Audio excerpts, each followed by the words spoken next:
J'interviens rapidement avant que ça commence. Vous allez écouter un extrait d'un nouveau podcast que j'ai fait. Ça s'appelle Started from the banlieue. On se retrouve en fin de vidéo. En fait, au bout d'un moment, je rencontre littéralement le plafond de verre. Je ne peux pas aller plus haut. Je réclame. De quelle manière? Vraiment de manière... Je voulais prendre la direction d'une agence, voilà, avoir des responsabilités. Et je vois que je suis toujours freinée. Et je regarde mes résultats, je regarde les résultats des autres. Bon, je suis quand même parmi les meilleurs, donc je comprends pas pourquoi. Et en même temps, je me dis, bon, j'approche des 9 ans. Il est peut-être temps que je m'arrête. Après tout, ça fait quand même beaucoup. Et en fait, je mets presque 1 an à négocier mon départ. Et comment j'ai réussi à obtenir cette rupture conventionnelle? C'est un courrier que j'ai écrit au directeur des ressources humaines de l'époque, qui est à la retraite maintenant, mais à qui j'ai écrit. En fait, je lui ai écrit ce que je ressentais vraiment, c'est-à-dire déjà toute ma gratitude de m'avoir donné en fait cette opportunité de travailler pendant une dizaine d'années pour une banque et d'avoir bénéficié de plein de formations, d'avoir rencontré un univers que je connaissais pas du tout, plein de gens. Enfin vraiment, le premier paragraphe, je me souviens que je lui explique toute la reconnaissance que j'ai pour cette boîte. Et puis ensuite, je lui explique que aujourd'hui, je lui explique un peu où j'en suis, mes réflexions, mes pistes, mes envies, et qu'en fait, ça me limite. Enfin, je me sens limitée, et donc c'est mauvais et pour moi et pour la boîte. Oui. Et enfin, je finis par un paragraphe dans lequel je dis que j'ai vraiment très envie de créer quelque chose, de porter quelque chose moi-même. Je me souviens que à l'époque, j'emploie pas encore le mot entreprendre parce que je sais pas ce que c'est encore. Okay. Mais je me souviens que je dis voilà, j'ai envie de rencontrer d'autres gens, de faire autre chose. Et je lui explique que j'aimerais vraiment qu'il me laisse ma chance, je voulais vraiment pas partir en mauvais termes, que je voulais partir en bons termes, que on sait jamais si un jour j'ai besoin à nouveau de la banque. Et en fait, c'est quand même quelqu'un, je veux dire, il y a 6000 collaborateurs à la banque. Et ben, il prend le temps de m'appeler et il me dit, oh, c'est vraiment chouette, je suis très heureux d'avoir lu votre courrier. Je suis rentrée de vacances, j'ai lu votre courrier, ça m'a fait beaucoup de bien, je vous remercie beaucoup. Enfin, c'était vraiment un super moment, on a beaucoup discuté. Et puis, en fait, vraiment, c'était l'appel, je me souviens très bien.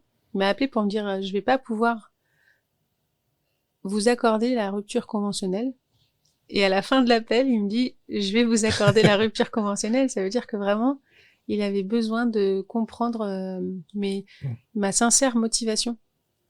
Et donc, je pars et je me dis, je n'ai plus d'attache professionnelle.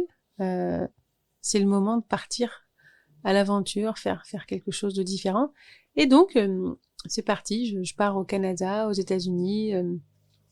Je vais faire un peu le tour au Mexique. Enfin, et en fait, bon, bah comme d'hab, hein, les States, t'arrives, ça y est, eux, ils sont déjà 20 ans en avant. Ils sont tellement en avance. Et là, je découvre plein d'initiatives locales que je connais pas, que je trouve géniales. Et en fait, là, c'est le retour au premier amour, le code. En fait, je tombe sur une asso qui s'appelle Black Girls Code. Et en fait, c'est une petite asso dans Harlem.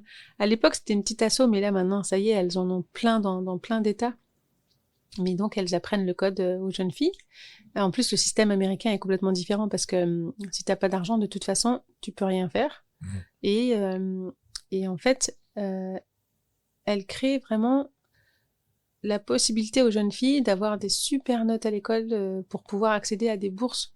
Donc, elle les aide sur plein de niveaux, au niveau scientifique, au niveau technique, en leur proposant de créer des projets. Enfin, c'est vraiment un super gros projet.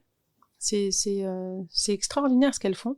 Elles accompagnent plein de filles à aller vers des trajectoires scientifiques et techniques. Et je précise, afro-américaines. Hein. C'est pas pour tout le monde. C'est vraiment parce que elles sont quasi pas présentes dans ces métiers-là.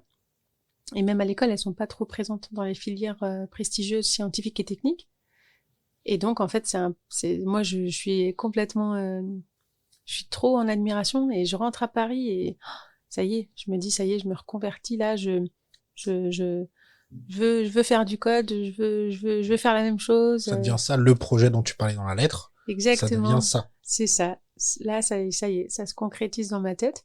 Et je me souviens que ma première recherche, je te jure, ça s'est fait comme ça. J'ai peur. Je tape créer sa boîte. Et là, je tombe sur une pub sur Facebook de Les Déterminés. Ah. Et ben, je m'inscris, je remplis le formulaire. C'est comme ça que t'as connu Les Déterminés, vraiment en tapant sur Google. D'accord. Exactement. Les Déterminés pour expliquer. La formation à l'entrepreneuriat. Formation à l'entrepreneuriat. Pour les quartiers. Pour les quartiers.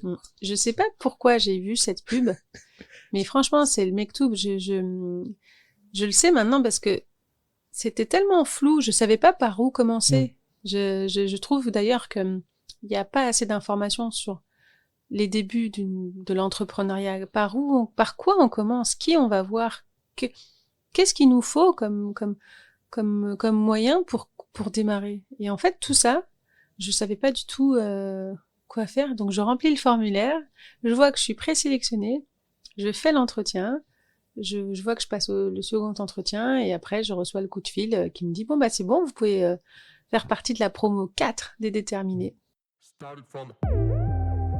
J'espère que cet extrait vous a plu. Si ça vous a donné envie d'écouter le podcast en entier, il y a en description ce qu'on appelle un Smart Link qui vous redirigera vers le podcast directement sur votre appli de streaming musical préféré, Spotify, Deezer ou Apple Podcast pour ceux qui ont un iPhone. À très vite.